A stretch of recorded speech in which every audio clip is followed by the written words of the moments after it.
చెడు సమయంలో డెలివరీ చేయించుకొని ఆ తర్వాత జాతకం బాగోలేదని శాంతులు జపాలు చేయించుకోవడం కన్నా ముందుగానే మంచి ముహూర్తం చూసుకుంటే సరిపోతుంది కదా పంతులు గారు అని అడిగే యజమానులు చాలామందే ఉన్నారు.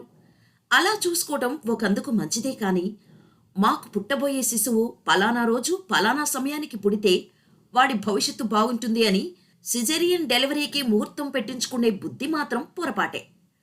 రాములవారి జన్మ నక్షత్రం అని కొందరు, గొప్ప వ్యక్తి పుట్టినరోజు అని మరికొందరు ముందే నిర్ణయించుకొని చేసుకునే డెలివరీల వల్ల తల్లి బిడ్డలకు వైద్యపరమైన ఆరోగ్య సమస్యలు, ముందస్తు శిశు జననం వల్ల శిశువు ఆరోగ్యంపై పడే దుష్ప్రభావములు అనేకం ఉంటాయని వైద్యులు హెచ్చరిస్తున్నారు.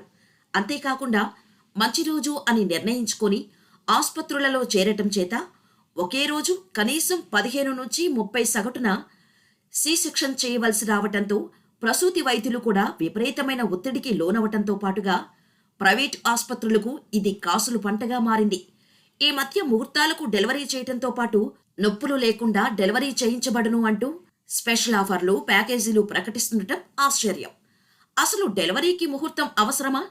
మంచి ముహూర్తం చూసి డెలివరీ చేస్తే పుట్టే పిల్లల జాతకం నిజంగా మారిపోతుందా అని ప్రశ్నించుకుంటే ఈ మధ్య అయితే పలానా రోజులలో ప్రసవం అవుతుందని వైద్యులు చెబుతున్నారు.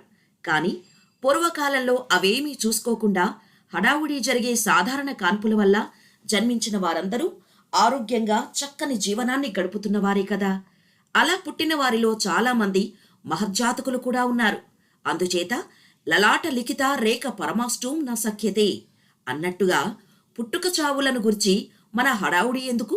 అంతా దైవేచ్ఛ కాబట్టి ముహూర్తం చూసి డెలివరీ చేయించుకోకుండా దైవంపై భారం వేసి ప్రసవించటం వల్ల సర్వత్రా శుభము చేకూరును.